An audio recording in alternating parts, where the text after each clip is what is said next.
White wash করে সফররত পাকিস্তানের বিপক্ষে ইতিহাস গড়ল বাংলাদেশ।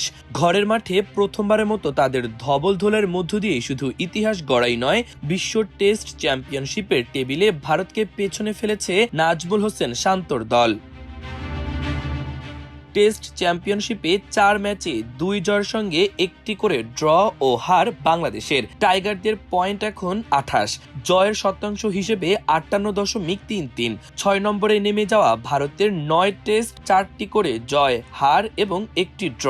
তাদের পয়েন্ট ৫২ হলেও শতাংশ হিসেবে বাংলাদেশের থেকে পিছিয়ে ভারত। শতাংশের হিসেবে তাদের পয়েন্ট ৪৮.১৫। টেবিলে সবার উপরে অবস্থান করছে অস্ট্রেলিয়া। ৭ ম্যাচে ৬টিতেই জিতেছে তারা, হেরেছে একটি ম্যাচে। ফলে তাদের জয়ের হার ৮৭.৫০%। টেবিলের ২ নম্বরে অবস্থান নিউজিল্যান্ডের। ৩ ম্যাচ খেলে ২টি জয় ও একটি ড্র করেছে কিউইরা। এছাড়া ৩ ও ৪ নম্বরে যথাক্রমে অবস্থান করছে দক্ষিণ আফ্রিকা ও শ্রীলঙ্কা। সিলেট টেস্টের চতুর্থ দিন শেষেই বলতে গেলে জয়ের দ্বারপ্রান্তে ছিল বাংলাদেশ। অলৌকিক কিছু না ঘটলে এই টেস্টে বাংলাদেশের জয় আটকানো কঠিন ছিল পাকিস্তানের জন্য।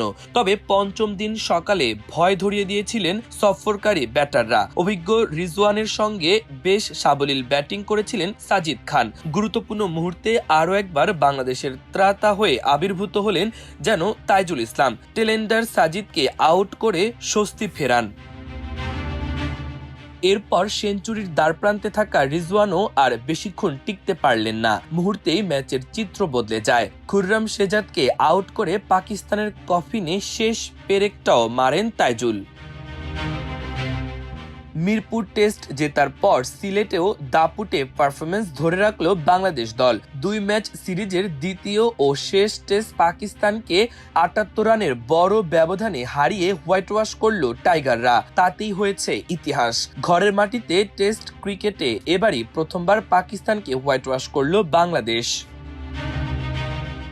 ৪৩৭ রানের জবাবে ব্যাট করতে নেমে চতুর্থ দিন শেষে ৪ উইকেটে ৩১৬ রান করেছিল পাকিস্তান।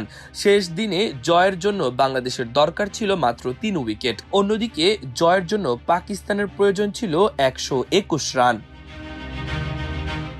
এর আগে সিলেট টেস্টের শুরুতে ব্যাট করতে নেমে লিটন দাসের সেঞ্চুরি নিজেদের প্রথম ইনিংসে ২৭৮ রান করেছিল বাংলাদেশ। জবাবে ২৩২ রানে থামে পাকিস্তান। ফলে ৪৬ রানে লিড পায় স্বাগতিকরা। দ্বিতীয় ইনিংসে বাংলাদেশের ৩৯০ রান করলে টার্গেট দাঁড়ায় ৪৩৭ রানে, কিন্তু পাকিস্তান অল আউট হয়েছে ৩৫৮ রানেই। মাল্টিমিডিয়া ডেস্ক, আমার দেশ।